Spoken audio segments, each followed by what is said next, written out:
ሩትዬ እንግዲህ ከጥርጥሩ ነፃ ወጥታለች። እውነት እውነት እውነት በጣም ደስ የሚል ሀሳብ ይዞ መጥቷሉ። ያው ሰው ልጅ በብዙ መንገድ ይፈተናል። አድርገሃል ተብሎ በተለያየ መንገድ ይፈተናል። አንድ እንደ ቀልድ የምንጫወታቸው ነገሮች ይፈትኑናል። እኔ የወረደ ሀሳብ ሰው እንዲናገርና የወረደ አመለካከት እንዲሰጥ ያደርጋል። ይሄ ነገር በእኔ ህይወት ላይ የለም። እኔ አላደረኩም። መጀመሪያም እንደተናገረችው ድጋሚም ፍርጥርጥር አርጋ ተናግራለች።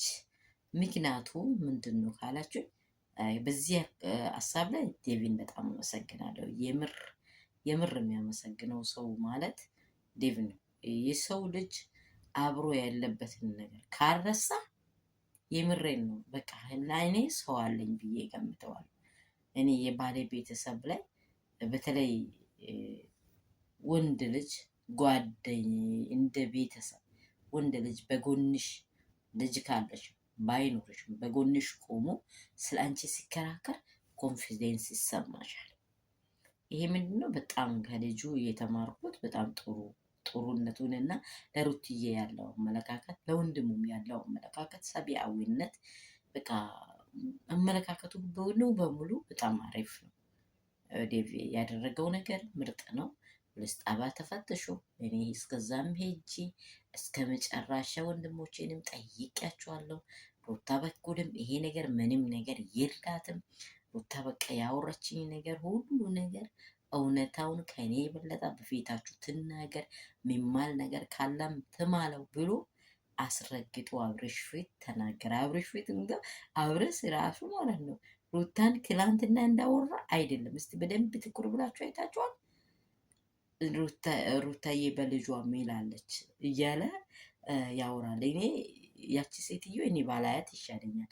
እሷ ሩታ ፊት ባልቀርብ እያለች ነው። እኔ እሷን ደግሞ እንደው ሚዲያ ላይ ራሱ ባላያት እቺ ቡዚ የምትባል ሴትዮን የምር ነው ባላያት። በቃ ሴት ልጅ እንደዚህ ጭካኔዋን እስከ መጨረሻ ጥግ ሜዳ ላይ ለሚዲያ አውጥታ ስታወራ ይከብዳል። በጣም የሚያስጠላው በነገር ሁሉ ላይ እንግዲህ በቃ እግዚአብሔር ይመስገን ሩታ ላይ ነገር እንደሌለ ይሄ ደግሞ ዳንም ላይ ፊልም ላይ እንደሌለ ስላወሩ አዲስ ነገር ይዞ ስለመጡ እኔ ደስ ብሎኛል።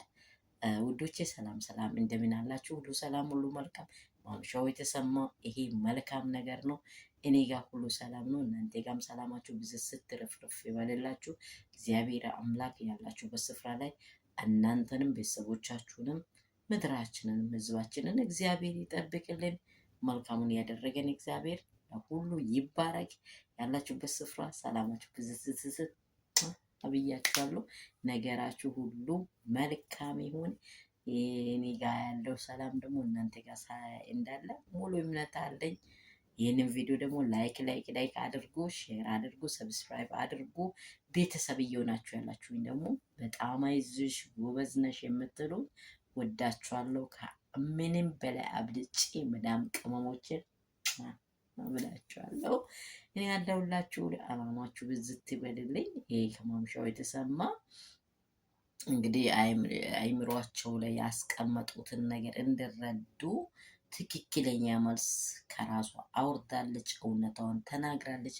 ሩታ ጋር ምንም ነገር እንደሌለ ደግሞ እሷን በቀንና በሌሊት የሚጨቀጨቁ ሰዎች እናንተ ምርፍ ይበሉ፣ እዛ ገደል ግቡ።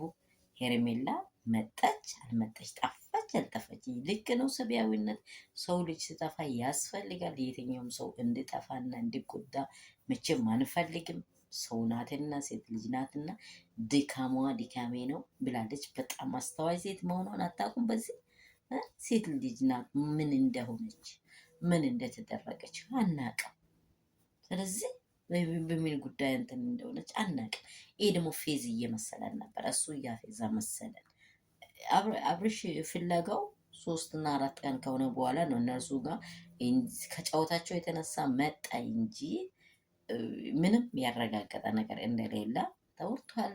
እነርሱም ደግሞ የት ነሽ ብሎ በቃ እንደዚህ እንዲቀልዱ ያደረገው የአብርሽ ድካም ነው። በጣም ደስ የሚል ነገርን አውርተዋሉ። በማምሻው የተገኘ አዲሱ ቅመም የሆኑ ወሬዎች እነዚህ ናቸው። እውነቱ እንኳን እውነታው ወጣ።